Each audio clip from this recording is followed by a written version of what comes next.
Voilà, donc on va rentrer aujourd'hui dans l'autodiagnostic Responsible Care qui est passé en version numérique.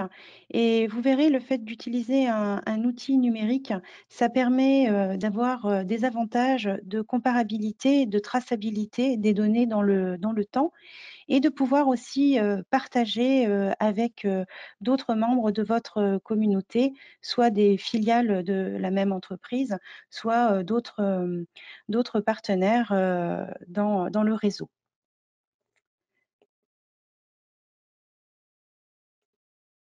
Alors à l'agenda aujourd'hui, nous allons vous proposer une présentation de l'outil et de ses bénéfices. On rentrera un petit peu dans le détail avec quelques copies d'écran pour que vous rendiez compte de son pragmatisme et de sa facilité d'approche. Et puis très vite, nous irons sur les retours d'expérience de 4 personnes ayant vraiment des approches différentes de l'outil pour pouvoir couvrir l'ensemble du champ d'application. Donc Jean-Louis de chez BASF nous parlera principalement de la qualité de l'auto-évaluation versus les audits que nous avions avant. Véronique nous parlera de son approche intégrée puisque Altus Coating est une TPE de 10 personnes et donc Véronique intègre beaucoup de fonctions qui sont couvertes par l'autodiagnostic. Sylvain, qui vient de Revico, 35 personnes, nous donnera également son retour d'expérience et également son retour d'expérience dans le temps parce que Revico faisait partie des entreprises pilotes en 2018 lorsque nous avons lancé le premier outil d'autodiagnostic Responsible Care en France avec 12 PME pilotes sur le territoire. Et c'est ce travail-là que nous avons fait collaborativement qui a été versé ensuite au CEFIC comme base de l'outil qu'on vous présente aujourd'hui. Et enfin, Elsa, qui va nous présenter une approche corporate beaucoup plus intégrée avec Solvay, donc qui est présent dans plus de 60 pays. Et vous verrez en fait que cet outil est très flexible, puisque là, il va avoir une approche de consolidation.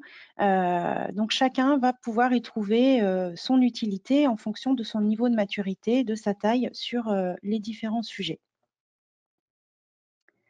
Et nous Aurore, je verrons. t'interromps. Oh, pardon. Oui, Je t'interromps avant. Manifestement, il y a quelqu'un qui n'arrive pas à rejoindre la réunion. Je ne sais pas si c'est toujours vrai. Est-ce que tu peux regarder en salle d'attente s'il y a des gens qui attendent? oui, alors avec cet outil, en fait, il n'y a pas de salle d'attente. Ah, bon, bah voilà. Oui, ce n'est pas comme Teams. GoToMeeting, en fait, les gens rentrent effectivement directement. Euh, alors, je regarde toutefois. Ah, c'est OK. Alors, Dans le chat, maintenant, le premier est résolu. Excuse-moi. On parfait, il n'y a peut pas de souci. continuer. Ouais. Merci. Alors, une introduction. Donc, vous avez vu, on vous a mis aussi en introduction que vous pouvez tous nous retrouver sur LinkedIn en termes de support, hein, si vous avez besoin de questions ou de précisions ou d'échanger après l'atelier. Et donc, vous verrez au fur et à mesure des présentations, on vous a mis notre profil LinkedIn pour que vous puissiez nous retrouver sur les réseaux et chatter avec nous au moment où vous en avez besoin. Donc, une initiative volontaire de la chimie. Donc, Responsible Care, chez France Chimie, on considère que c'est vraiment la démarche RSE sectorielle. C'est une initiative volontaire mondiale hein, qui est née en 1985 au Canada et dont l'objectif est vraiment d'atteindre l'excellence en matière de performance environnementale, santé, sécurité et sûreté au service du développement durable. Donc, cette initiative, elle est aujourd'hui conduite dans 70 pays à travers le monde. Donc, ça permet d'avoir une grande communauté d'échanges de bonnes pratiques.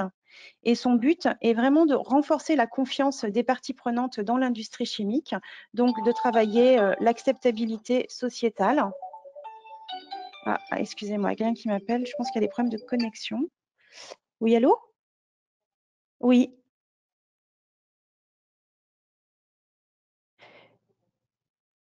Tout à fait, je suis en train de donner la formation là en ce moment.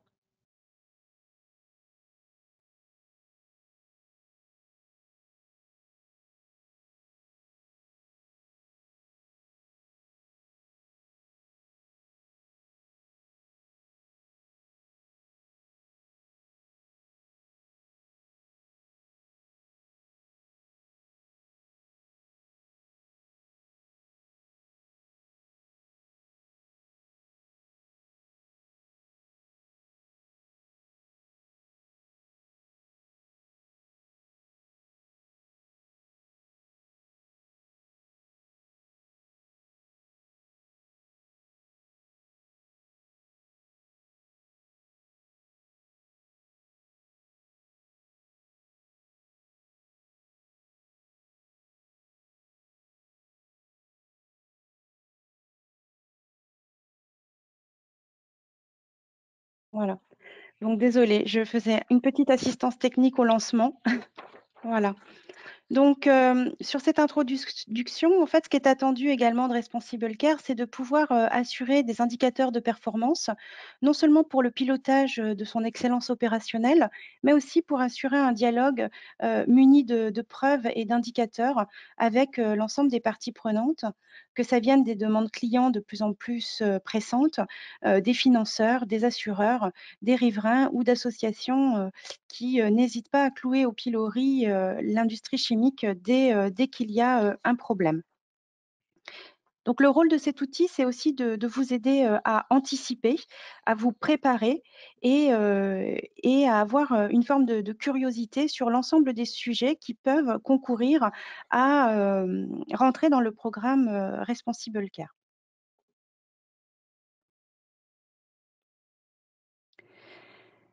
Donc Responsible Care, c'est aussi un logo justement pour que, l'ensemble des parties prenantes puissent, rapidement, reconnaître les entreprises engagées et effectivement l'acceptabilité sociétale passe par, un signe de reconnaissance. C'est pour ça que plus on utilisera le logo et plus en fait cette marque de reconnaissance aura, de la force et de la crédibilité. En termes d'action, il faut comprendre que cet outil, permet à chacun d'avoir son propre, chemin de progrès puisque vous verrez qu'il est, bâti, selon, 4 niveaux de maturité, d'un niveau très basique à un niveau, très avancé et si vous croisez ces 4 niveaux de maturité avec l'ensemble des sujets qui sont dans, l'auto-évaluation, ça laisse un nombre assez infini de possibilités de chemins et ça relève de l'initiative volontaire. Il n'y a aucun chemin d'imposer, puisqu'il y a, plein de façons, d'atteindre, l'excellence opérationnelle et le management des risques propres à Responsible Care. En termes de communication, vous verrez que chacun des rapports RSE qui sont cadrés par la directive, benchmark ou par d'autres cadres, vont également trouver écho, dans cet outil qui va permettre, pour les entreprises qui, elles, ne sont pas soumises aux obligations de reporting, d'avoir quand même des éléments de préparation parce que, lorsque, vous avez des clients qui vous demandent, EcoVadis, Smeta, ou d'autres référentiels auxquels vous êtes en obligation de répondre par rapport à vos obligations de marché, et bien, c'est certes, ce n'est pas une obligation, dite législative, mais, vous êtes quand même obligé de répondre si vous voulez, conserver vos marchés, voire gagner de nouveaux marchés. Donc, c'est une démarche que l'on propose standardisée, hein. Elle est robuste et valide parce qu'elle a été développée, par les pairs, hein, pour préparer l'industrie chimique aux enjeux. Et cependant, on a choisi de la garder vraiment, cradle to gate, c'est-à-dire qu'on ne va pas, délivrer, des labels avec des notations, comme le font, les organismes commerciaux, qui vont vendre, du service, vendre de l'accompagnement et vendre de l'accréditation. Et ça, Jean-Louis en parlera un petit peu plus loin sur les systèmes d'auto-évaluation. Parce que le but, c'est vraiment l'excellence opérationnelle, c'est vraiment de se préparer et de toute façon, une fois qu'on a préparé, qu'on s'est arrêté, to gate, hein, au niveau de la chimie, vous allez après aller sur des marchés, du bâtiment, de la cosmétique, de l'automobile, bref, des marchés aussi variés que toutes les industries qui existent et chacun aura ses demandes spécifiques marchés sur lesquelles, vous serez préparé par la démarche Responsible Care. Et puis n'oublions pas qu'une crise chez un industriel, c'est toute l'image de la chimie qui trinque. Donc, il faut vraiment, penser collectif et participer aux échanges de bonnes pratiques pour justement vous inspirer, les uns les autres. Alors ça, c'est juste un petit rappel en termes, d'évolution, culturelle, hein, on le disait tout à l'heure, Responsible Care, c'est né en 1985, après presque 30 ans d'existence, la charte a été rénovée pour intégrer petit à petit, l'ensemble des dimensions de l'ISO 26000 qui couvrent, les, questions, centrales de la RSE, donc la responsabilité sociétale des entreprises et également l'alignement avec l'ONU, les objectifs du développement durable. Donc ça, c'est juste un petit rappel. Sachez que pour pouvoir vous écrire cet outil WebTool Self-Assessment, on a intégré l'ensemble des normes que vous voyez sur ce slide afin de maximiser la couverture de risque que vous analysez dans cet outil. Le but étant bien évidemment de rassurer l'ensemble des parties prenantes et de plus en plus les fonds d'investissement qui se rapprochent de la chimie. Alors, je vous le disais en introduction, hein, c'est un outil vraiment en 4 niveaux de maturité. Donc, c'est un parcours pédagogique. Cet outil ne doit pas être vu comme un questionnaire banal. C'est un vrai guide pédagogique parce qu'à chaque fois que vous répondez à un niveau de maturité, derrière, il va vous proposer des trucs et astuces, des tips qui vont vous permettre d'accéder à la marche suivante. Mais après, c'est à vous de choisir quelle marche vous devez prioriser. Ça relève vraiment de la stratégie de l'entreprise, mais l'outil vous permet vraiment d'avoir une boussole entre les mains pour savoir par où commencer. Donc, c'est un outil qui est adapté, bien sûr, au contexte réglementaire et normatif européen.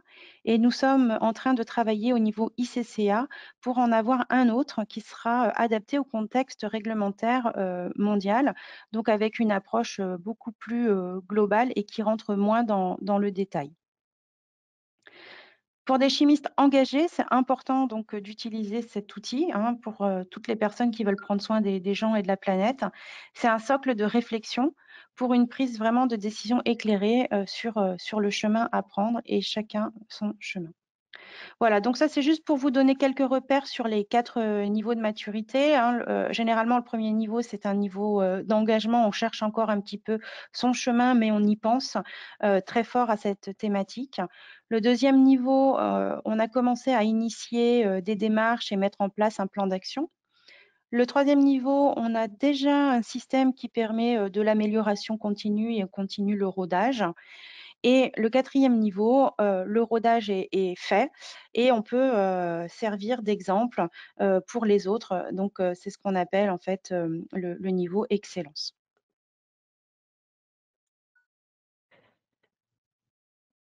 Donc, la charte mondiale qui date de 2014 est constituée de 6 principes.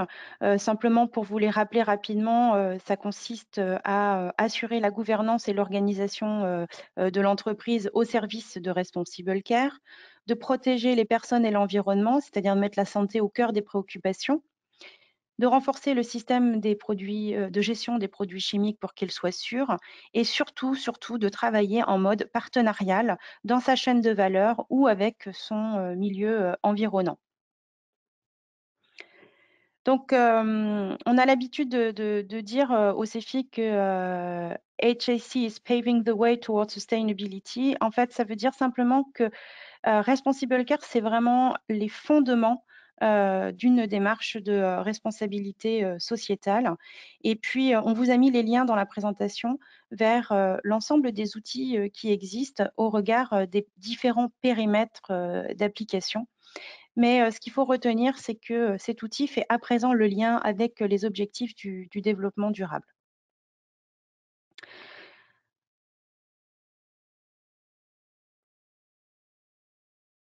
Aurore, il y a une question. Si Oui, est-ce que tu veux que je te les pose à la fin ou est-ce que je t'interromps parce qu'elle est directement liée à ce que tu viens de dire? Une question d'accord. sur l'échéance à laquelle l'outil ICCA verra le jour. Est-ce que ça peut être considéré comme une internationalisation de l'outil Responsible Care au-delà de l'Europe? Est-ce que tu veux y répondre maintenant ou est-ce que tu Oui, je préfères? peux répondre maintenant, tout à fait. En fait, dans les outils Responsible Care, il y a des outils au-delà de l'Europe, hein, déjà dès à présent. La charte Responsible Care, elle est mondiale, elle s'applique en l'état dans 70 pays. Et ensuite, vous avez ce qu'on appelle des frameworks. Et oui, tout à fait, le lien avec RC 14001, je vais également y venir. Donc, vous avez ensuite des frameworks dans chaque zone du monde, une zone en Afrique, une zone aux États-Unis, une zone en Amérique latine, une zone en ASPAC. Et chaque zone, donc, a un framework global qui s'applique en fonction du cadre réglementaire local. Et ensuite, vous avez les fédérations pays par pays qui vont émettre des guidelines Et chaque guidelines, vous comprendrez bien qu'elles sont toutes au service de la charte, donc au service des 6 principes que je viens de vous présenter, mais elles sont conformes à la législation locale. Donc, s'il y a des sujets qui sont déjà couverts par la réglementation, hein, qu'on n'est pas dans une zone à réglementation faible, le guidelines va apporter seulement quelques compléments. L'outil d'auto-évaluation concourt à faire un mapping de l'ensemble des sujets pour savoir si vous les couvrez par rapport à la charte. Donc, évidemment, les outils d'évaluation vont fluctuer d'une zone à l'autre parce que ce ne sont pas les mêmes environnements réglementaires. Et donc, ce qui reste à checker au-delà de la réglementation, parce qu'on est bien au-delà de la réglementation quand on est dans les initiatives volontaires, va fluctuer également. Alors, le lien avec Responsibleter 14001, je suis passée un peu vite dessus tout à l'heure, mais c'est déjà intégré dans l'outil européen que vous avez entre les mains. Hein. On a intégré tous les systèmes de normalisation que vous avez là sur ce slide dans l'outil d'évaluation. En revanche, il y a un point de différence, c'est que les États-Unis, donc l'ACC, impose la démarche Responsible Care. Donc, ce n'est pas une démarche volontaire, c'est une démarche imposée. Vous ne pouvez pas rentrer à la fédération si vous n'êtes pas Responsible Care et impose des audits. Donc là, on est sur un système d'audit avec un Responsible Care qui est donné, puis retiré si ce n'est pas conforme, etc. Donc, on n'est pas sur le même système de management. Voilà, mais ça, on pourra y revenir à la fin de la formation dans la demi-heure de questions-réponses. Donc, je continue si vous voulez bien. Donc, sur les indicateurs de performance, you don't improve what you don't measure. Donc, dans la démarche Responsible Care, nous avons les indicateurs au centre de nos préoccupations, à la fois pour piloter, mais aussi, comme je vous le disais tout à l'heure, pour communiquer. Et au sein de la fédération, ce sera très important pour nous que vous déclariez donc vos auto-évaluations. Simplement pourquoi? Parce que quand on consolide l'ensemble des chiffres d'un secteur, ça donne la possibilité de vous défendre et de prendre la parole en tant que porteur de la voix de la chimie envers les décideurs politiques. Et du coup, en termes de recommandations, on nous demande souvent, il faut le faire à quelle fréquence? J'ai envie de dire, ça dépend des objectifs, mais nous, on vous recommande de prendre le pouls au moins une fois par an, pas seulement pour votre pilotage ou l'installation des systèmes de management, mais aussi pour simplement le suivi. Voilà, est-ce que dans une année, il y a des choses qui ont bougé ou pas et est-ce qu'on doit redresser des actions dans notre plan d'action? Mais aussi par rapport à la redevabilité. C'est-à-dire que nous, en tant que fédération, on vous représente et une fois par an, c'est intéressant quand même de savoir où en est le secteur, si ça a bougé. Parce que quand on discute avec la DGPR, les DREAL ou les autorités, c'est quand même pas mal d'avoir un set d'indicateurs et un état des lieux d'où en sont nos adhérents pour savoir avec quelle posture on va prendre la parole et vous représenter. Donc l'outil vise à créer une communauté d'échange. Voilà, le fait que ça passe en version en ligne, ça crée un partage de données. Et à travers une utilisation correcte de l'outil, du coup, on pourra maximiser les bénéfices dont on vous fera profiter dans la création des différents ateliers que l'on fait pour pouvoir analyser les gaps, comparer les façons de faire et puis progresser tous ensemble, puisque le capacity building, c'est vraiment l'objectif de notre démarche Responsible Care. Voilà, donc on y vient. L'outil vise vraiment à créer une communauté d'échange. Le CEFIC nous demande de faire les déclarations dès à présent jusqu'au mois de juillet. Alors, je crois que c'est jusqu'à fin juillet, en fait. Vous verrez quand vous vous connectez dans l'outil. Donc, pour ceux qui ont déjà fait l'exercice, vous avez vu, hein, l'outil vous demande une validation. Donc, c'est moi qui valide les accès. Donc ça, c'est le premier niveau de sécurité. Et puis après, il y a d'autres niveaux de sécurité avec des clés de répartition en fonction des zones de là où vous êtes. Si par exemple, vous êtes en Europe, vous n'aurez jamais accès aux données asiatiques ou américaines, etc. Il y a des consolidations et des cloisonnements des données. Alors là, je ne suis pas experte. Si ça a été développé avec Microsoft, si jamais vous avez des questions sur la sécurité des données, n'hésitez pas à me les demander. Je ferai la courroie de distribution avec le développeur OCEFIC. Voilà. Donc nous, en ce qui nous concerne, on a jusqu'à juillet pour répondre, pour déclarer ces autodiagnostics. Derrière, le CEFIC calculera les moyennes et donnera un petit peu les tendances. Ça permettra à chacun de voir à peu près où il en est par rapport aux tendances. Bien sûr, c'est de l'auto-évaluation, donc c'est plus une tendance puisque chacun a tendance à noter avec son recul et sa culture. Et je vous invite à venir aussi à nos prochains ateliers sur la sécurité industrielle le 2 avril et le 17 avril sur le numérique responsable. Voilà, donc ça, c'était juste un slide pour vous dire que la France était assez pionnière dans tous ces sujets grâce à la COP 21. Donc, il ne faut vraiment pas hésiter à répondre puisque le CEFIC attend beaucoup de France Chimie en termes de réponses. Et simplement un petit aparté sur notre référentiel Responsible Care en France qui n'est pas obsolète, mais qui va apporter une complémentarité par rapport à ça, puisque je vous le disais tout à l'heure, chaque référentiel est conforme à la réglementation de son pays ou de sa zone. Donc, dans le référentiel France, vous avez des spécificités sur la finance verte. Très clairement, la transposition de la directive de déclaration extra-financière, donc la DPEF et la GRI, sont spécifiquement dans le référentiel Responsible Care France. Donc sur chaque sujet, vous allez trouver à quoi ça correspond pour vos rapports RSE ou pour les demandes clients type EcoVadis, etc. Voilà.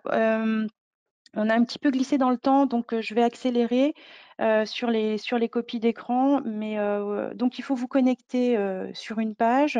Vous faites une demande de login. Moi, je valide.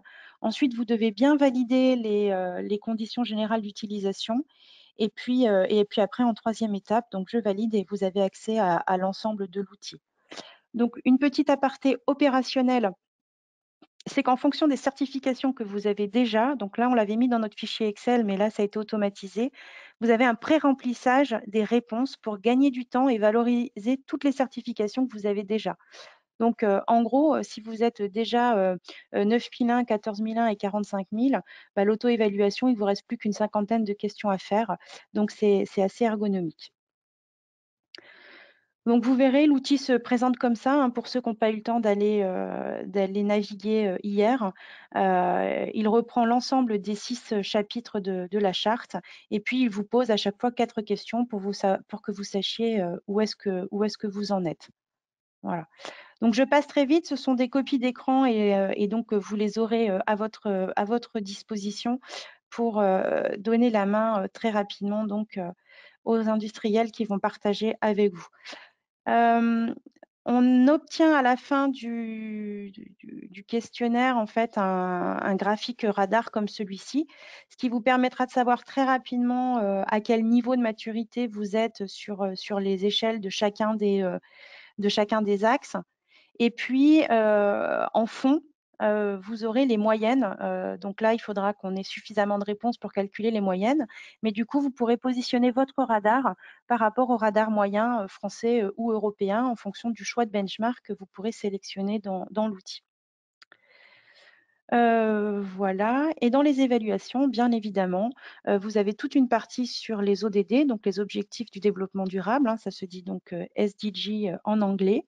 Et donc là, vous pourrez mesurer votre contribution à chacun des ODD. Vous allez voir, c'est vraiment super parce que c'est une demande très universelle et ça va nous permettre de communiquer avec tout le monde, les ONG, les associations, les banques, enfin voilà, c'est vraiment la grammaire international et interplanétaire, j'ai envie de dire, en voyant le terme, qui va vous faciliter la vie. Et comme on avait le plaisir d'avoir Patrick avec nous ce matin, donc Patrick Van den Heuk de Solvay, qui a été le président de Responsible Care au niveau ICCA pendant de nombreuses années, je me suis permise de reprendre quelques-uns de ces slides ce matin où il disait déjà en 2017, quand on a lancé le premier outil en France et qu'il avait fait notre ouverture, il disait déjà donc que les indicateurs concrets de Responsible Care concourent au développement durable. Et sachez que pour ceux qui n'ont pas encore fait le lien, vous avez déjà dans votre panier tous les indicateurs pour y répondre. Hop. Donc ça, je passe, vous verrez. Et quelques images que Patrick m'a rappelé hier ou avant-hier pour dire que c'est vraiment les fondations c'est un peu comme les fondations d'une maison. Responsible Care, c'est vraiment l'évaluation dont vous ne pouvez pas vous passer avant de vous lancer dans l'analyse des risques, parce que si vous ne le faites pas, et si on met un peu la charrue avant les bœufs et qu'on ne fait pas les choses dans l'ordre, eh bien, voilà ce qui arrive.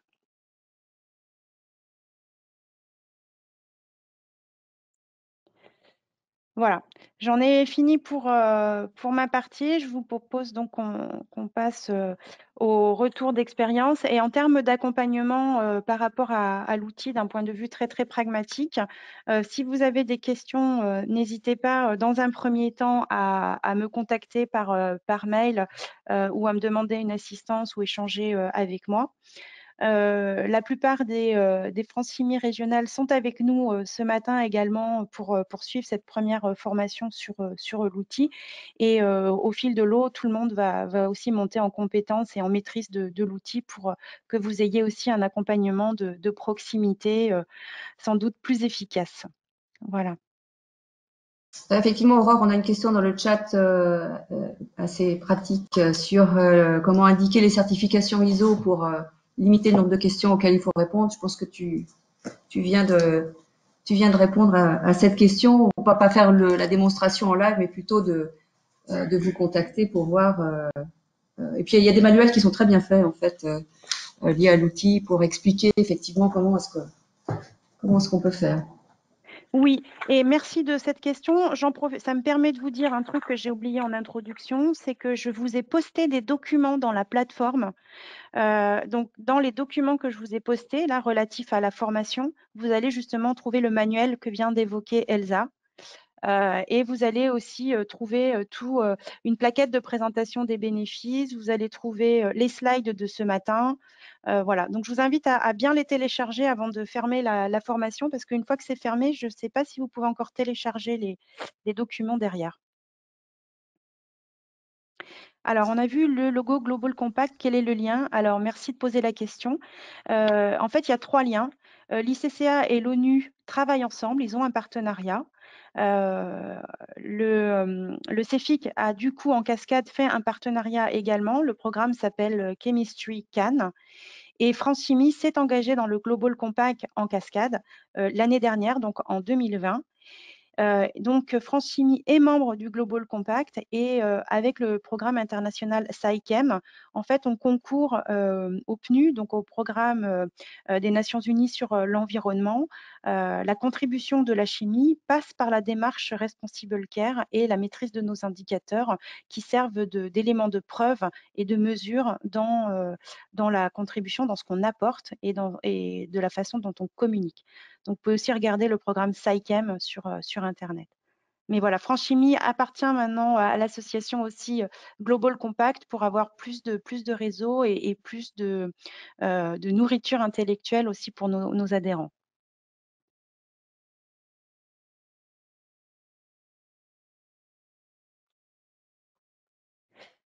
Alors, on devait avoir le témoignage de Pascal de Nov Metal Coating ce matin qui s'excuse, qui ne pourra pas être là. Et du coup, Jean-Louis, je te passe directement la parole. Voilà, donc on part. Excusez-moi, avant que tu démarres, Oui. Jean-Louis, Patrick souhaiterait faire un petit commentaire sur ICCA. Ah, super. Patrick, est-ce que tu peux allumer ton micro ou il faut que je te le débloque? Alors, bougeons pas. Participants. Pendant que tu débloques, il faudra que tu montres à la fin comment télécharger les documents, hein. D'accord. Alors, attendez, je cherche par ordre alphabétique. Patrick. Hop. C'est bon, Patrick. Voilà, oui. Merci. Merci Aurore et merci aussi Elsa pour le commentaire. Peut-être un petit mot à propos de la question qui a été posée concernant l'harmonisation et l'implication de ICCA. Un petit peu d'histoire très brève parce que je crois qu'il y a beaucoup de gens en ligne et il faut être le plus concis possible. Le programme que vous voyez ici a été démarré au niveau de ICCA en 2017 à Berlin pour être précis. Et justement, il y avait beaucoup d'objectifs qui étaient visés à ce moment-là, dont l'harmonisation.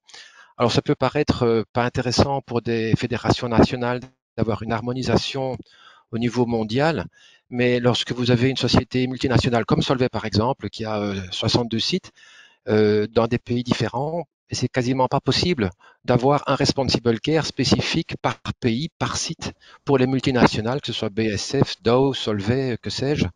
Et donc, on a besoin d'avoir une vue, en tout cas, qui soit harmonisée en intra-société. Et là, l'outil qui a été développé est fantastique puisque les sociétés mères peuvent faire leur, leur assessment dans l'outil qui vous est présenté au niveau de la maison mère. Et puis, toutes les filiales, à leur tour, peuvent faire, elles, l'exercice et se comparer entre elles, par exemple. Parce que c'est pas parce que Solvay ou BASF ont des sociétés qui sont très grosses par endroit, d'autres sont plus petites et peut-être pas tout aussi bien équipées que les autres, et c'est pas du tout inutile pour ces sociétés-là de leur venir en aide.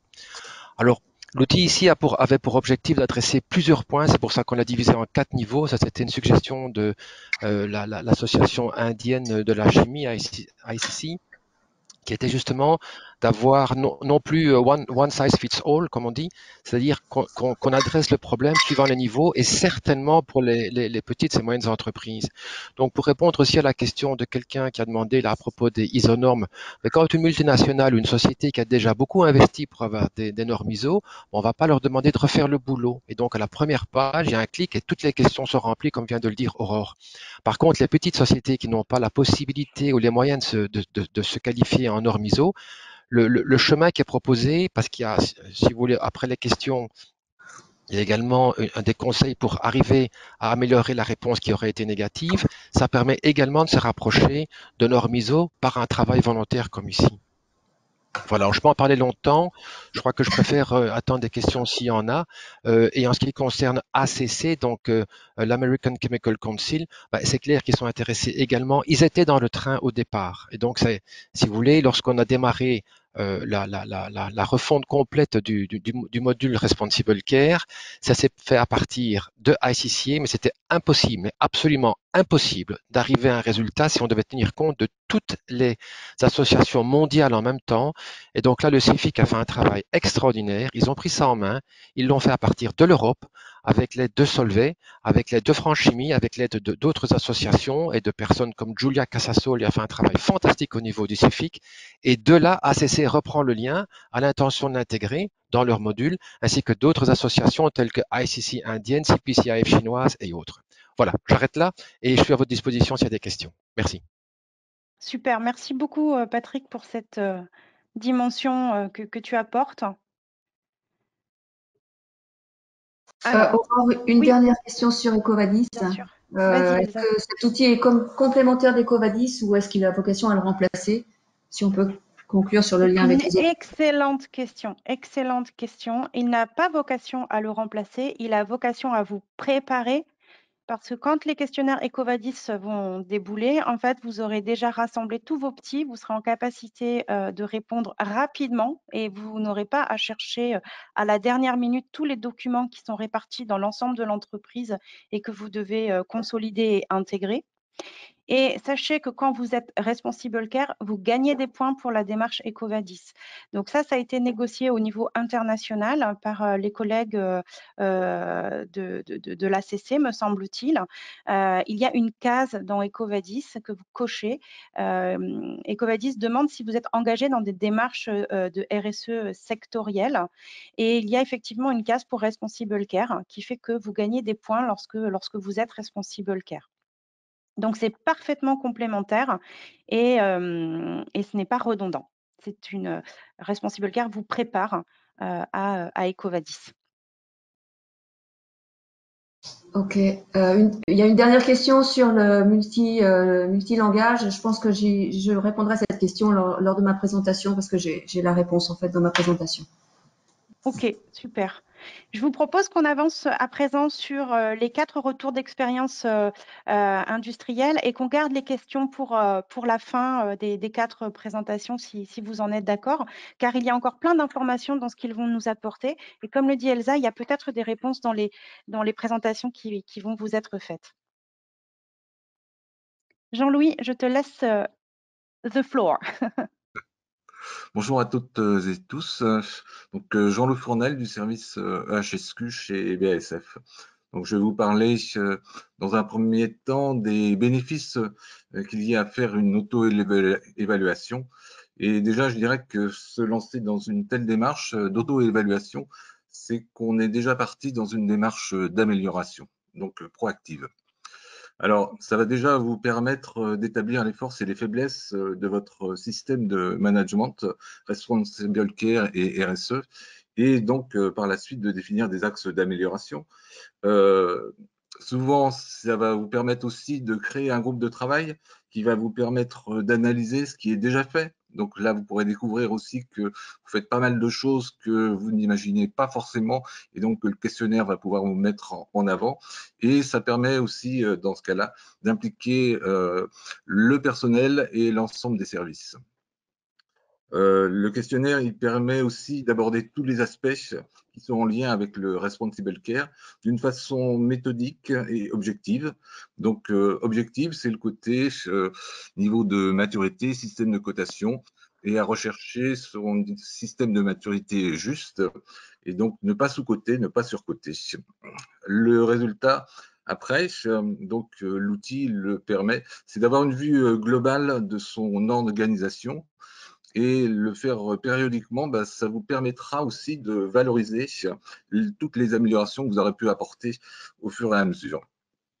Les bénéfices secondaires, bah, ça vous offre un cadre pour le partage des avis entre services et personnes sur les forces et les faiblesses de l'entreprise en matière de RSE et Responsible Care, et puis aussi donc d'avoir un consensus et puis d'avoir une motivation pour les points d'amélioration par la suite à mener.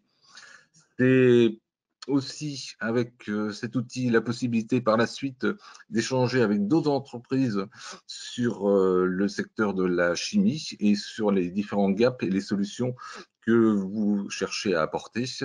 Et puis aussi, c'est anticiper les besoins des clients et des marchés concernant la RSE et d'éviter par la suite des pertes de marché. Sur le slide suivant. Il est lancé, Alors, petite latence. Alors, sur retour d'expérience de chez BASF, c'est que il y a un autodiagnostic qui est fait par chaque site sur la base d'un questionnaire unique, donc qui est revu chaque année pour évaluer le système de management RSE, Responsible Care, mis en place par chaque site.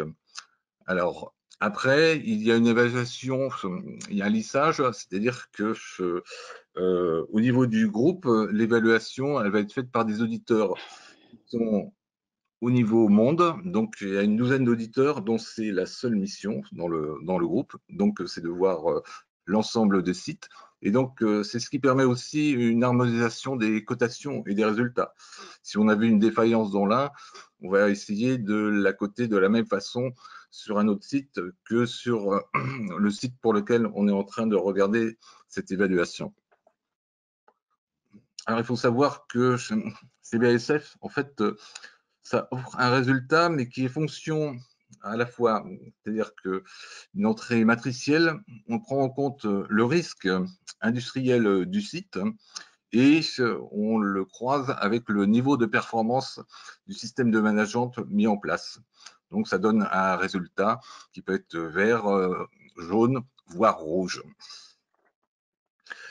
Par la suite, suite à chacune de ces évaluations, il y a un plan d'action et un suivi d'action qui est mis en place et donc qui sera suivi au cours des prochaines évaluations. Et puis, on avait déjà parlé dans la lettre du département technique, c'est que l'ensemble du questionnaire couvre à minima toute la réglementation, mais on s'aperçoit que systématiquement, ça va bien au-delà aussi, et donc notamment pour tout ce qui est gouvernance, système de management, etc. Donc les exigences, il y a plus d'exigences que celles de la réglementation applicable. D'accord, Jean-Louis. Mais si l'entreprise n'est pas auditée par un tiers extérieur, finalement, est-ce que, même si c'est plus exigeant que la réglementation, est-ce que la démarche a toutefois de la valeur? Alors l'auto-évaluation là, comme j'ai dit, ça permet déjà de se parler, de faire cette auto-évaluation, de dialoguer, et puis c'est aussi peut-être un peu moins contraignant qu'un audit et qu'un audit extérieur. Et puis, je dirais que l'outil actuel, c'est peut-être aussi pas besoin de dépenser des fortunes dans des démarches qui peuvent être beaucoup plus lourdes et puis qui vont coûter, parce que là, la fédération a préparé un système pour nous permettre d'évaluer nos performances. Donc là, je crois qu'on peut faire confiance à l'outil qui a été développé par le CEFIC. D'accord. Et tu disais justement que le résultat est fonction du risque industriel aussi et du niveau de performance, et que chez BASF, vous avez installé un système de management intégré. Mais ça, c'est pour un grand groupe, non? Et en plus, quand on l'a fait une fois, bah, c'est bon, on a compris où on va. Pourquoi le refaire régulièrement? Je dirais que ce grand groupe ou pas, je crois que pour chacune des entreprises, elle se doit de s'adapter au marché, aux demandes des parties intéressées. Et donc, pour ça, de toute façon, va falloir à chaque fois mesurer les progrès, puis les écarts dans le temps, actualiser et puis réorienter nos plans d'action, nos objectifs, et puis mettre ça en phase aussi avec les budgets. Puis bref, quelque part, c'est s'adapter à un environnement qui est en perpétuelle évolution. D'accord. Parce que Merci beaucoup. le refaire systématiquement, c'est aussi reprendre en compte toutes les évolutions qui ont pu survenir depuis la dernière fois. D'accord. Merci. Alors, là, c'est quelques retours d'expérience et puis bon, quelques conseils qu'on peut donner pour une entreprise qui va se lancer dans la démarche. Donc, si une entreprise a plusieurs sites, eh bien, le comparatif, il peut vite y avoir aussi un benchmarking, etc. Donc, le plus simple aussi, c'est d'avoir un comité pour l'harmonisation des évaluations, de façon à ce qu'un site ne se surcote pas ou ne se sous-cote pas par rapport aux autres. Le suivi dans le temps, ça va vous permettre de communiquer sur les améliorations apportées. Donc, l'aspect communication et partage au niveau de la communauté, mais aussi au niveau des parties prenantes. Et puis aussi, donc, ça va permettre de partager des bonnes pratiques et également d'en trouver. Le conseil aussi, c'est d'intégrer une telle démarche dans votre système de management déjà existant. Donc, pour ça, ça va vous permettre d'éviter de faire le travail en doublon, de revoir, de définir les objectifs de votre site, de votre entreprise, de définir un plan d'action, de suivre l'efficacité des actions qui seront menées, et lors de chaque évaluation, on regardera si le plan d'action qui avait été précédemment défini a bien fonctionné, et donc quel sera le nouveau niveau de maturité atteint. Après, le conseil aussi, c'est que quand vous allez définir un niveau de maturité, etc., c'est de formaliser les arguments qui vous ont permis de définir votre niveau de cotation. C'est-à-dire qu'il peut y avoir un turnover, se dire mais pourquoi j'avais mis niveau 2 et pourquoi pas niveau 3? Pourquoi tel site il a mis niveau 3 et moi j'ai mis niveau 2, etc. Donc peut-être que vous avez voulu privilégier une démarche ou une action spécifique, et donc là c'est intéressant de pouvoir avoir cette traçabilité-là.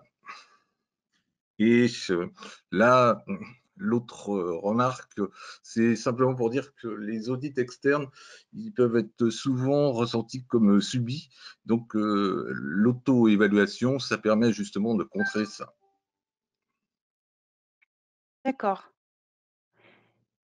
Mais il me semble, Jean-Louis, quand on a discuté que ça peut être quand même plus rapide et beaucoup plus simple de bosser tout seul dans son coin avec un fichier Excel et d'avancer avec les collègues en interne en partageant avec un fichier Excel très pragmatique. Pourquoi finalement utiliser le WebTool européen? On peut toujours avoir cette démarche en solitaire, mais je dirais que ne pas utiliser le web tool, c'est peut-être qu'on risque de passer à côté de pas mal de choses, et je dirais même peut-être d'y passer plus de temps par la suite. Donc le web tool, ça a déjà été mentionné, c'est qu'il va aussi suggérer des opportunités d'amélioration, et donc ça va vous permettre à la fin de vous situer par rapport à votre démarche Responsible Care et RSE. Et puis, le Responsible Care offre un cadre favorable à aux échanges et aux bonnes pratiques RSE pour que après chacun puisse obtenir de meilleures performances. Donc, la déclaration des données, c'est quelque chose d'hyper important, et donc ça va pouvoir aussi permettre à France Chimie, à la fédération, de pouvoir trouver des bonnes pratiques et de pouvoir les faire partager. D'accord. Merci beaucoup, Jean-Louis. Merci à vous. Jean-Louis, il y a une dernière question dans le chat sur le RCMS, donc BASF. Est-ce qu'il est spécifique à BASF? Ah oui, il est spécifique à BASF là. Donc c'est un questionnaire groupe, mais vraiment propre à BASF.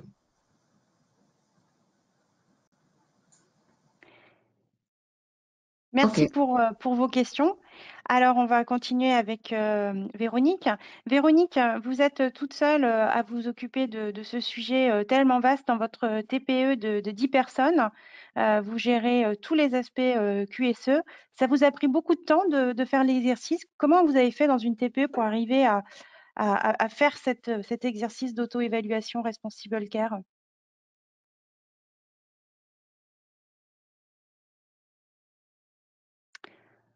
Alors, on a un petit souci de connexion, je pense. Hop. Véronique? Oui, c'est bon. Oui, c'est bon. Mon micro était bloqué. Bonjour à tous. Aurore, vous disiez que j'étais toute seule, donc je suis quand même pas toute seule à travailler sur ces sujets. C'est vrai que après, sur la mise en forme et sur le reporting, c'est mon travail au quotidien. Je m'appuie sur des compétences internes pour obtenir toutes les informations et progresser. Mais c'est peut-être pas uniquement en termes de temps qu'il faut voir l'évaluation, parce que c'est quand même un très bon moyen de faire le point sur tous les aspects liés à ces problématiques. L'objectif étant de progresser, mais également de gérer les risques d'écart. Donc avoir un outil global permet certainement finalement de limiter les pertes de temps. On n'a pas à reconcevoir ce qui existe déjà, et donc limiter éventuellement également aussi les pertes d'argent. Pour répondre à la question. Avant de vous présenter les limites du web tool pour une petite entreprise, mais surtout les bénéfices, je voulais juste resituer un petit peu le contexte d'Altus Coating, puisque nous sommes certainement moins connus que les gros groupes. Donc on est une petite entreprise située dans le Jura de 11 personnes qui formulent des vernis UV qui seront appliqués par nos clients sur du packaging cosmétique et parfumerie principalement. Et nous avons un rayonnement international puisque nous exportons une partie de nos vernis en Europe, mais également sur le grand export, principalement l'Amérique du Sud. Donc depuis 2 ans, depuis 2018, nous sommes certifiés ISO 9001. Donc c'est une démarche qui a démarré dès 2016. Et au moment de démarrer cette démarche de certification de notre organisation dite qualité, nous avons voulu réfléchir avec Eric Pertus, qui est le directeur de l'entreprise, directeur fondateur, à également adosser à notre démarche qualité une approche RSE, responsabilité sociétale. Et pour ça, nous avons intégré un programme d'accompagnement collectif au niveau de la région. Et finalement, à l'issue de ce programme, nous avons choisi de signer la charte Responsible Care. En parallèle, nos clients nous ont fortement poussé à répondre au questionnaire de l'EcoVadis et nous avons obtenu une première fois la médaille d'argent en 2019 et en 2020 la médaille d'or. Voilà pour la présentation de l'entreprise, ce qui va peut-être permettre de donner une meilleure perspective à mes propos pour la suite de la présentation. Donc, Aurore, est-ce que tu peux changer de slide? Je change de slide. Du coup, peut-être que Véronique, comme tu es Gold EcoVadis, peut-être tu pourras compléter aussi mon propos tout à l'heure par rapport à la question du lien entre Responsible Care et EcoVadis. Est-ce que ça t'a aidé à te préparer? Oh bah, tout à fait, oui, puisque ça permet de prouver un certain nombre de choses sans avoir à tout redémontrer, en fait. Donc, on avait engagé la démarche Responsible Care en remplissant également l'autodiagnostic sous le format du fichier Excel en 2019 et en 2020. Donc, pour commencer par les limites de l'outil européen, pour revenir un petit peu à la question du temps quand même que cela prend, malgré tout, il faut bien prendre le temps de collecter les informations pour pouvoir répondre au questionnaire, pour par la suite optimiser effectivement son temps de travail parce que les réponses ne sont pas forcément immédiates et évidentes. Donc, bien prendre le temps de préparer ces réponses avant d'aller vers la mise en œuvre opérationnelle du questionnaire.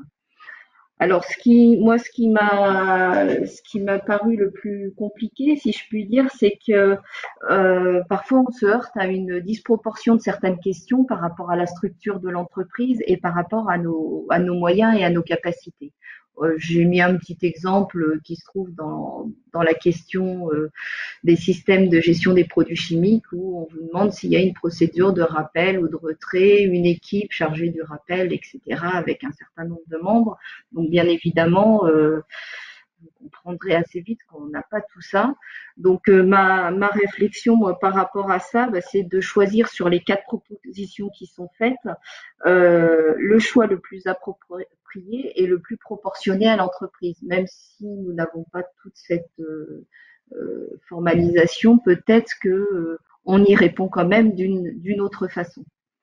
Également, vous avez certainement vu, adossé à chaque question, on a ce qui a été appelé des tips, donc des petits trucs et astuces.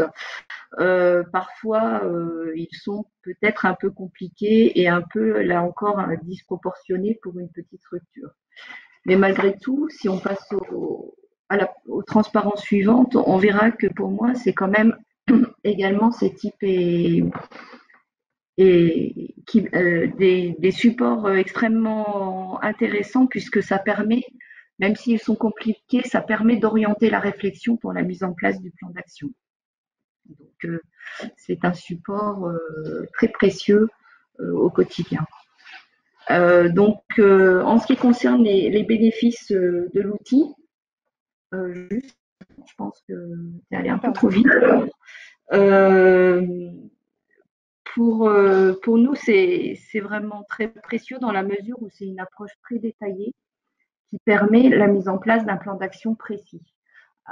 Quand on a rempli tout le questionnaire, à la fin, on a vraiment une vision globale très précise et on peut s'adosser à cette vision globale pour mettre en place le plan d'action adapté à l'entreprise. Donc, j'ai parlé des tips, mais également, vous avez un recueil de bonnes pratiques qui donne des exemples de documents. Donc, quand on est tout seul dans son coin, je dirais, par rapport à un grand groupe, on manque souvent d'exemples et on manque souvent de bonnes pratiques. Donc là, pour le coup, il y en a un certain nombre qui, d'après en discutant avec Aurore, qui pourront être progressés au fil de l'eau. Également, bon, un des bénéfices, c'est de pouvoir se comparer et se challenger. Parce que contrairement, là encore, au groupe multisite, nous sommes seuls. Et donc là, avoir une vision globale, c'est toujours intéressant.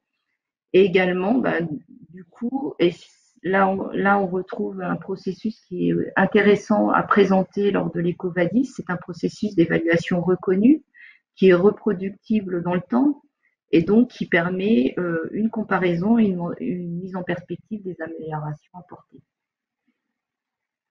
Donc en conclusion, sur cet outil, donc je dirais que j'ai commencé par quelques petits conseils vraiment pratiques. Donc, il faut vraiment prendre le temps, se poser sur l'outil pour remplir calmement les champs une fois qu'on a collecté toutes les informations. Il faut éviter d'être interrompu parce que c'est quand même un travail qui demande un certain temps et de la concentration. Pour l'avoir expérimenté, c'est pas clairement défini. Il faut bien sauvegarder le travail avant de passer au sous-chapitre suivant, sinon on perd les bénéfices de ce que l'on a fait. Et puis, je vous ai parlé des questions peut-être un petit peu plus complexes pour une petite structure. Moi, ce que j'avais choisi de faire, c'est d'y répondre assez instinctivement et puis de revenir par la suite sur ces questions à froid pour quelques temps après me dire est-ce que ma réponse est proportionnée à ce que nous mettons réellement en œuvre dans l'entreprise. Le retour d'expérience montre, puisque nous l'avions mis en œuvre sur 2 années consécutives, que les résultats globaux, et heureusement, sont très proches de ce qu'on peut obtenir, ce qu'on pouvait obtenir avec l'autodiagnostic, la feuille Excel de France Chimie. Donc, notamment, les graphiques radar sont tout à fait les mêmes, je dirais. On a obtenu exactement les mêmes résultats.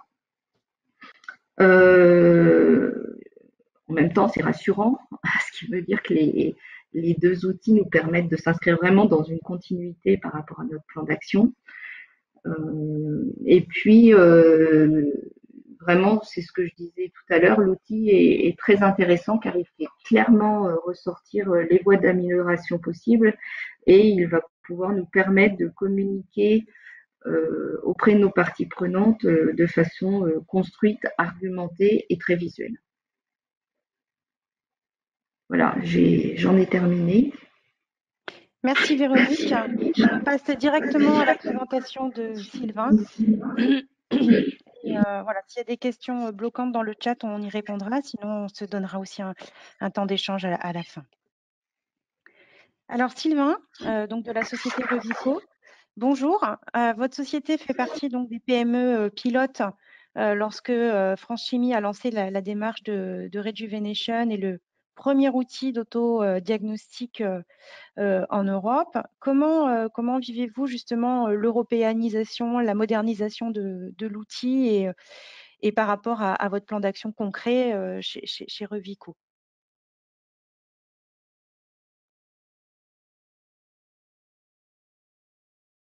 Alors, je vais aller vérifier le micro. Non, il est ouvert pourtant. Alors, Sylvain, il faut ouvrir votre micro de votre côté.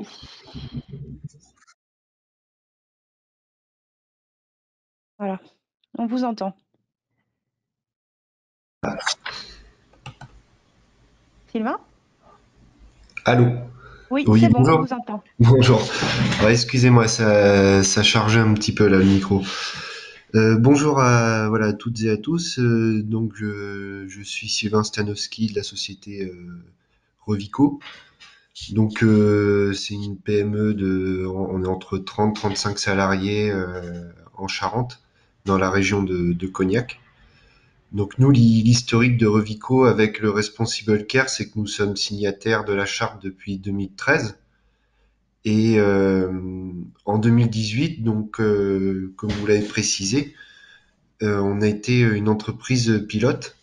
Donc en fait, on a fait partie des premières entreprises à tester l'outil d'auto-évaluation qui à l'époque était sous la forme d'un fichier Excel.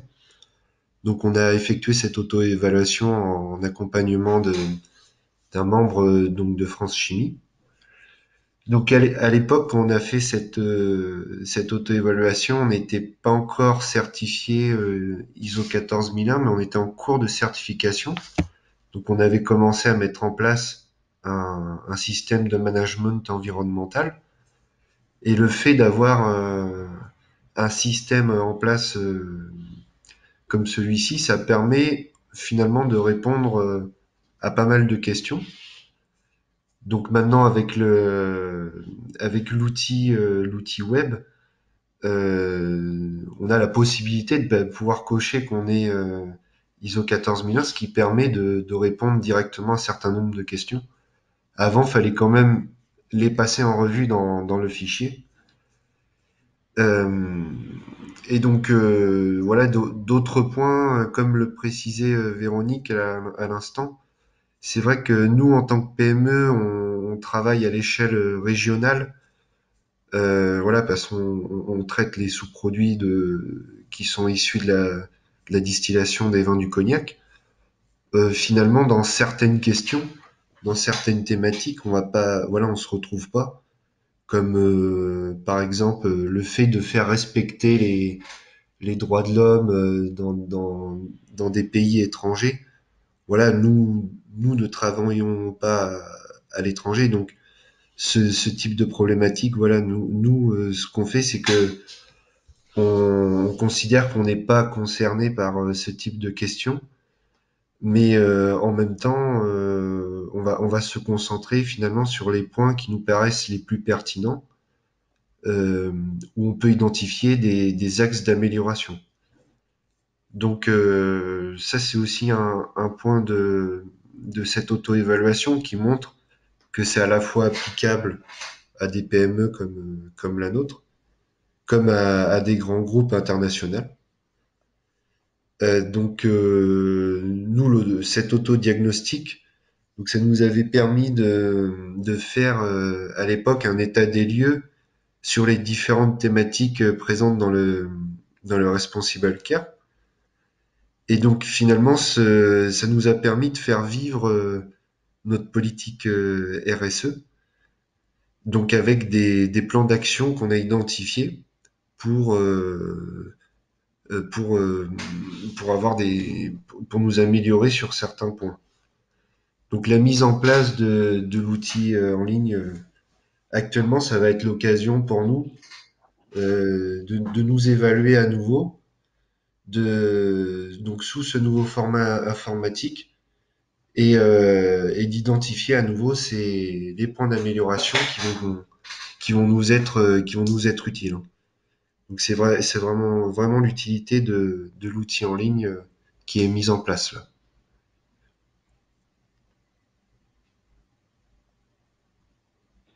Merci Sylvain.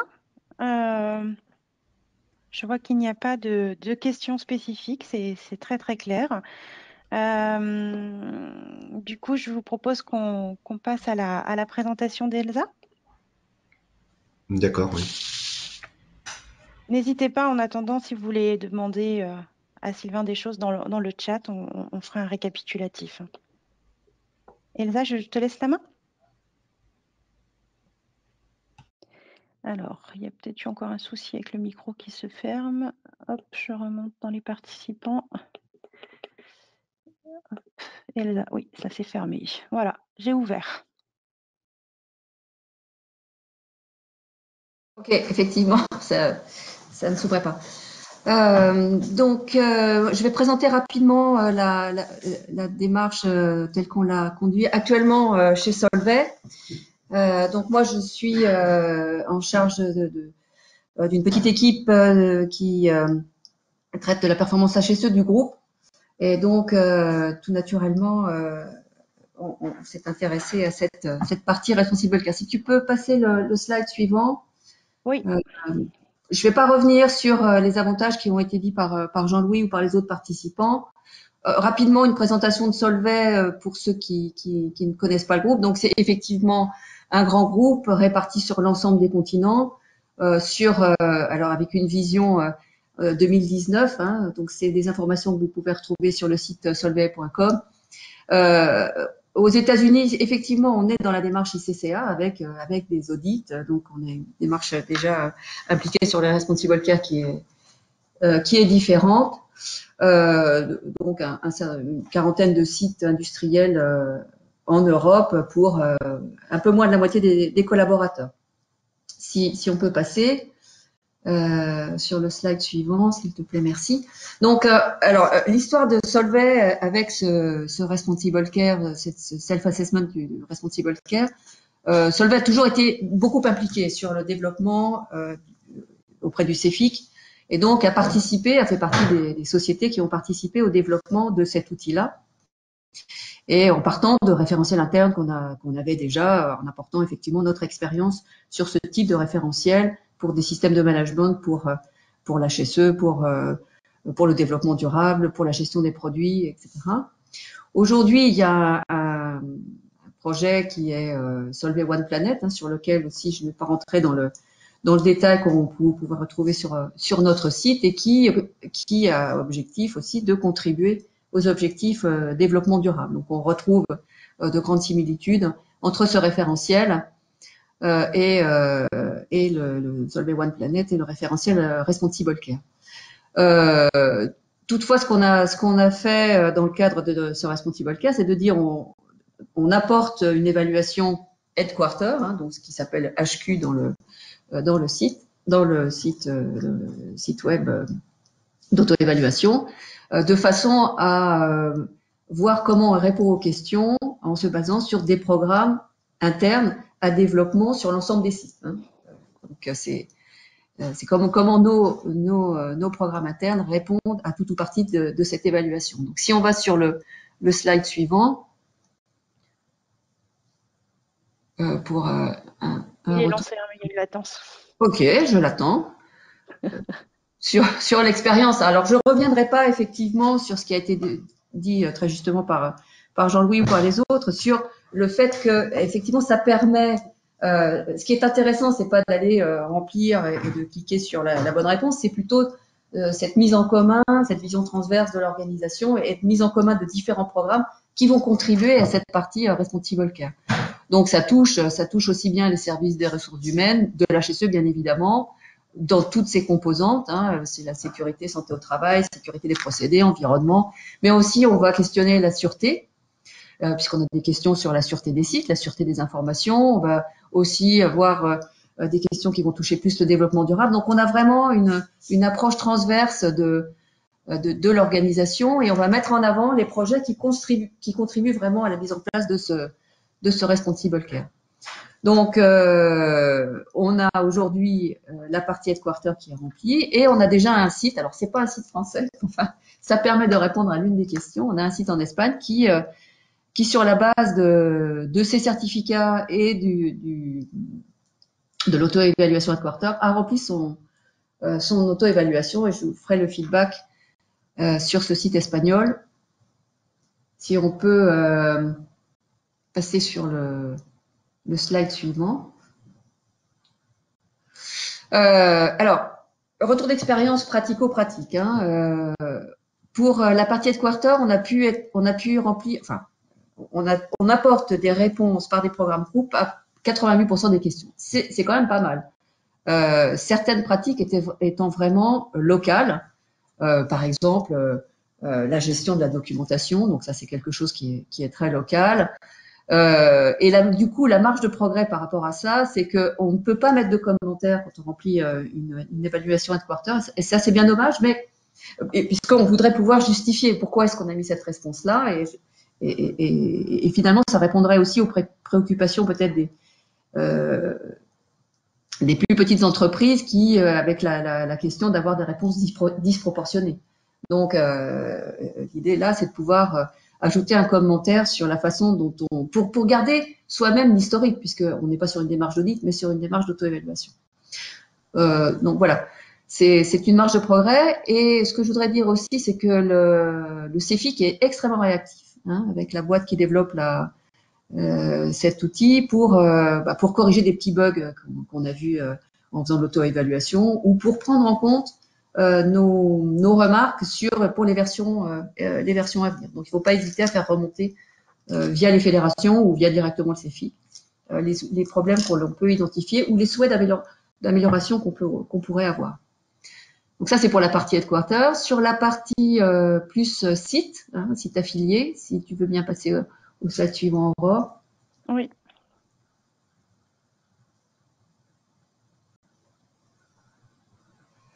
Voilà. Donc une personne, un site a fait l'évaluation. Alors, la première chose est bon, sur l'aspect convivial de l'outil, mais aussi sur la traduction. Parce que ce qu'il faut voir, c'est qu'on ne met aucun commentaire. Donc, on sélectionne des questions. Moi, j'ai sélectionné des questions en anglais. Et Louis a eu des questions, j'ai sélectionné des réponses à des questions en anglais. Et Louis a vu ces mêmes réponses arriver sur son outil en espagnol, avec, de son point de vue, une bonne qualité de traduction. Donc ça, c'est effectivement chacun remplit dans sa langue. Donc ça, c'est sachant que le headquarter est plutôt par défaut l'anglais. Alors, donc lui, ce qu'il a fait, c'est qu'effectivement, il a pré-rempli les normes avec les normes qui étaient applicables sur son périmètre. Avec le headquarter, il avait déjà 91% des questions qui étaient répondues.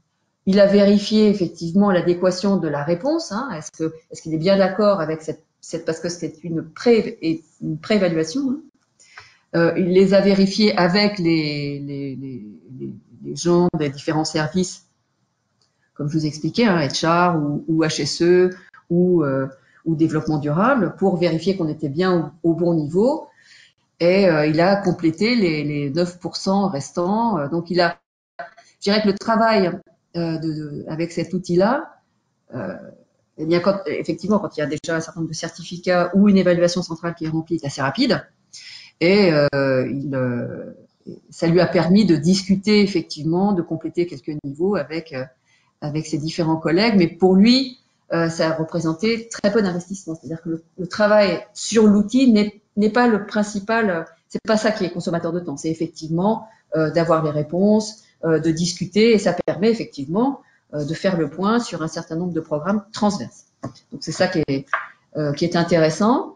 Si on passe au slide suivant, pour sa conclusion, en tout cas, pour lui, la valeur ajoutée, hein, puisque on voit qu'il a déjà 5 certificats, hein, c'est que effectivement une entreprise responsible care en Espagne, c'est une reconnaissance, hein, par les autorités, par les associations, par les ONG, etc.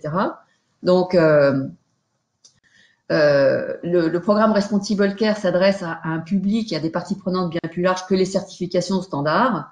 Et puis, disposer d'un outil qui est comme ça, très bien adapté à ces questions-là, est un avantage en termes de temps pour savoir où est-ce qu'on est en termes d'évaluation. Voilà pour le retour qu'on peut en faire à la date. Hein. Donc je pense avoir répondu à la partie langue, hein, pour une société multinationale. Alors, oui. Il y a une question dans le chat, Elsa. Je ne sais pas si tu les as vues au fur et à mesure, oui, ou si tu veux que je te les dise. Je veux bien que tu me les dises. Donc, voilà. Il y a donc Marlène qui demande cette évaluation et plan d'action qui découlent de votre analyse. Sont-ils communiqués à vos collaborateurs ou cela est-il plutôt géré seulement au niveau de la direction? Alors, à la date, l'utilisation de cet outil et l'utilisation de cette évaluation n'est pas un programme en soi de la direction. Ça veut dire qu'on a communiqué auprès des directions des différentes business units qu'on avait cette évaluation disponible. En revanche, on n'a pas communiqué auprès des sites. C'est-à-dire que c'est une décision des business units pour l'instant d'aller ou pas réaliser cette auto-évaluation. Merci. Alors après, il y a une autre question de la part de Sébastien qui demande s'il y a des correspondances avec l'outil Preventeo. Alors ça, je n'en sais rien. Et moi non plus, je ne sais pas. Je ne peux pas répondre à cette question. Donc je n'en sais rien, oui, je ne sais pas. On peut, voilà, on peut regarder, mais je ne connais pas l'outil Preventeo, donc je ne peux pas répondre. Voilà. Alors, oui, pardon, excuse-moi. Oui, tu as vu la dernière question du coup? Oui, j'ai vu la dernière question et en fait, c'est effectivement l'utilisation de l'outil cette année n'est pas une décision Solvay, mais une décision des business units. Donc, par contre, je ne suis pas sûre qu'en dehors de l'Europe, la connexion soit possible. Mais ça, c'est plus une contrainte CEFIC qu'une contrainte des sociétés. Mais ça peut-être que tu peux répondre. Oui, en fait, le contact clé, hein, le contact pilote sur l'outil, comme le disait Patrick, donc c'est Julia Carasol. Donc, comme on a monté un groupe de travail international avec des Brésiliens, des Argentins, des Japonais, des Chinois, il se trouve que ces personnes-là peuvent aujourd'hui se connecter à l'outil pour l'utiliser, le roder et voir quelles sont les adaptations à développer sur leur propre zone. Pour le moment, en fait, comme je le disais, l'outil n'est traduit que, entre guillemets, que en 18 langues, c'est-à-dire toutes les langues européennes. Il n'est pas disponible ni en japonais, ni en chinois, ni voilà. Et si vous voulez, je pense qu'une entreprise qui a des sites dans le monde entier, bien sûr, les sites de cette entreprise qui sont au Japon ou en Argentine ou ailleurs peuvent se connecter pour que les headquarters qui sont en Europe aient une vision mondiale de leur propre entreprise. Donc, il n'y a aucun problème. Tous les sites mondiaux peuvent se connecter à l'outil européen qui est utilisé principalement par les headquarters européens, mais pour justement élargir cette réflexion, il y a ce fameux projet dont l'horizon est incertain. Hein, pour répondre à une question, pour quand est-ce qu'on peut l'espérer, l'horizon est encore très incertain. C'est assez gigantesque comme travail. Donc, Julia Carasol reste effectivement le point de contact du CEFIC, qui peut aussi remonter, faire évoluer l'outil. Donc, je vous invite, au fur et à mesure que vous utilisez l'outil, si vous remontez des bugs, des besoins, là, on me demande effectivement, est-ce que les clients peuvent avoir accès aux résultats mutualisés? Pour le moment, c'est une question qui n'a pas été soulevée et pour des questions de confidentialité, on a réservé les accès consolidés que aux fédérations en Europe, sachant que les entreprises n'ont accès qu'à leurs propres données, à l'ensemble des sites de leur propre entreprise. Donc ça, c'est quelque chose que je peux remonter si jamais ce besoin remonte de manière fréquente. Enfin, dès lors qu'on atteint un certain seuil, c'est-à-dire s'il y a quelque chose qui est demandé plusieurs fois, on peut effectivement, ce n'est plus un signal faible, mais on peut effectivement le transformer en action. Donc voilà, tout ce qui est bug, besoin, et en tout cas, voilà, l'outil, on le lance là. Donc, il va y avoir aussi une phase de rodage, d'adaptation, d'appropriation. Remontez-moi tout ce que vous souhaitez remonter pour que je fasse la courroie de distribution avec le CEFIC. Ou si vous êtes au CEFIC, n'hésitez pas à les contacter en direct en maintenant dans la boucle pour information. Donc, comme je le disais, en termes d'accompagnement opérationnel, on peut vous aider à conduire l'autodiagnostic sans problème, hein, puisque le rôle de la fédération, c'est de vous accompagner dans votre déploiement et de vous accompagner aussi dans l'anticipation des choses. On a déjà des France Chimie régionales qui se sont organisées avec des équipes dédiées, mais vous pouvez vous rapprocher de moi pour que je vous oriente aussi si vous ne savez pas à qui vous adresser. Voilà, et donc si vous avez d'autres questions, n'hésitez pas.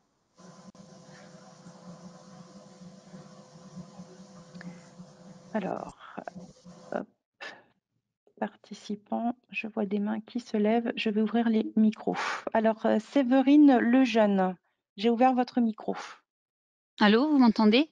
Oui, bonjour Séverine. Ah, bonjour à tous, merci pour cette présentation. Nous, on est Responsible Care, on a signé la charte depuis pas mal d'années. Juste, on va essayer de s'améliorer, d'avancer dans ce système et dans ce nouvel engagement des sociétés chimiques. Je pense qu'on a tous à y gagner. Par contre, la question que je me pose, que je ne connais pas grand-chose, c'est quelle est la différence entre cette évaluation que vous proposez, entre EcoVadis et entre la 26000? Alors, c'est une excellente question. Responsible Care est une évaluation relative à la charte Responsible Care qui est donc constituée des 6 principes que je présentais tout à l'heure. L'outil d'auto-évaluation, en fait, a été construit pour répondre à l'ensemble de ces 6 principes. Et pour répondre de manière volontaire à ces 6 principes, on a été chercher des outils qui permettent de le faire, dont la 26000. Donc, ce qui veut dire concrètement que dans les questions et dans l'analyse de risque que propose l'outil d'auto-évaluation, le contenu de l'ISO 26000 est inclus. Ah, D'accord. d'accord. On a appliqué le filtre sectoriel de la chimie sur le contenu de l'ISO 26000 pour faire ressortir les pondérations importantes des sujets matériels de la chimie au sein de l'ISO 26000, qui est une norme générique, universelle. Donc, nous, avec notre regard de chimiste, on a appliqué des pondérations. Et c'est un peu la même question, j'ai envie de dire, par rapport à EcoVadis, qui est une approche universelle, très très bien pour connecter tous les business et les supply chains sur un sujet transverse qui est la RSE, mais qui ne présente pas l'avantage d'être sectoriel et de faire ressortir des choses spécifiques métiers. Alors, pour aller encore plus loin, l'outil d'auto-évaluation inclut non seulement l'ISO 26000, qui va vous permettre cette universalité et cette connexion avec les parties prenantes qu'on recherche dans une démarche RSE. C'est les 3 derniers principes de la charte, impliquer les parties prenantes et agir auprès des partenaires commerciaux. Eh bien, pour aller plus loin, on a aussi inclus les ODD, donc les objectifs de développement durable, qui vont vous permettre de dialoguer aussi avec la société civile. D'accord, donc en fait, quand on remplit ce questionnaire, on se prépare un peu à la 26 000 parce que bon, l'objectif, c'est, j'imagine, à plusieurs années, c'est comme la 14 000, 50 000, ça, c'est qu'on soit 26 000 à un moment. Enfin, je pense que c'est ça Absolument, qui peut être sauf que juste intéressant, une bien sûr. petite précision, la 26 000 ne s'audite pas. Enfin, c'est très intéressant de dire on se prépare à la 26 000. La 26 000, ce sont des guidelines Ah, qui vont. d'accord.